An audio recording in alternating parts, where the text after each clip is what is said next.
Hello everyone. তো আজকে একটা নতুন ভিডিওতে তোমাদের স্বাগত জানাই। তো যারা আমার ফেসবুক থেকে ভিডিওটা দেখছো তো তারা আমাদের ফেসবুক প্রোফাইলটা অবশ্যই ফলো করে দিও যদি এখনও ফলো না করা থাকে।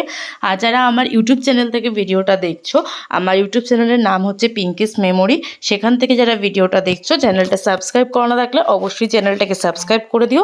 আর আমার ফেসবুক প্রোফাইলের নাম আছে পিঙ্কি মিমি দাস, যেখান থেকে আমি আমার ডেইলি ব্লগগুলো শেয়ার করি। তো সেটাও যদি ফলো না করা থাকে ফলো করে দিও। আজকে তোমাদের সাথে একটা ইনসিডেন্ট শেয়ার করছি।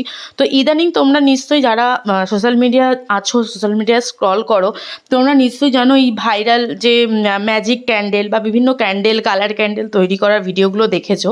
তো তোমাদের মতো আমিও দেখেছিলাম। আমার ঘরে কিছু পুরনো মোমবাতি ছিল, সেগুলোকে আমি সসপ্যানের মধ্যে দিয়েছিলাম, দিয়ে প্রথমে গলিয়ে নিয়েছি। তারপরে ওই যে রং পেন্সিল, ক্যামেলের যে রং পেন্সিল ছিল, সেই রং পেন্সিল থেকে একটা পার্পেল কালার আমি অল্প একটু ভেঙে ওতে দিয়েছিলাম। দেখো, দিয়ে প্রথমে দেখছিলাম কালারটা হচ্ছে কিনা। অল্প একটু দেওয়াতে দেখলাম দেখো কালারটা হয়েছে। কালারটা হওয়ার পরে আমি বাকি যেইটুকু ছিল সেইটুকুও ভেঙে ভেঙে দুটুকরো করে দিয়ে দিয়েছি। এবার সাধারণত ভালো মতো কালারটা হয়েছে। কালারটা যখন হয়েছে তখন আমি কাপের মধ্যে থেকে যেই ওই পাত্রটাতে আমি মোমবাতিটা বানানোর চেষ্টা করছিলাম, যার কারণে ওই যে মোমবাতির যে সুতোটা রাখতে হয় সেটা আমি চামচ দিয়ে পেঁচিয়ে রেখেছিলাম।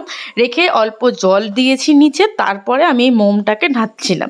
এবার কিছুটা মোম আমি এতে সসপ্যানেই রেখেছি আর বাকিটা ওতে। এবার এটা ঢালার পরে ওটা আস্তে আস্তে আস্তে আস্তে ওরকম হচ্ছিল। হতে হতে না কাপটা এতটা গরম হয়ে গেল, আমি আর কোনো রকমে ওখান থেকে নাড়াতে পারছি না।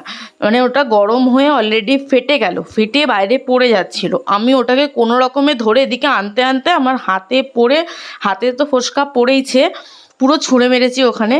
আর আমার মা অসুস্থ বলে রান্নাঘরে ঢোকেনি, যদি ঢুকতো আমার বেসিনে পুরো মোমটা জাস্ট ফেলা মাত্রই জমে গেছে। কাপটা তো নষ্ট হয়েছে, হাতে ফোসকা পড়েছে, প্লাস আমার সসপ্যানের অবস্থা দেখো। এটাতে আমাদের সকালে জল গরম করা হয়, চা করলে চা করা হয়, সেই সসপ্যান থেকে আমি কিছুতেই মোম তুলতে পারছি না।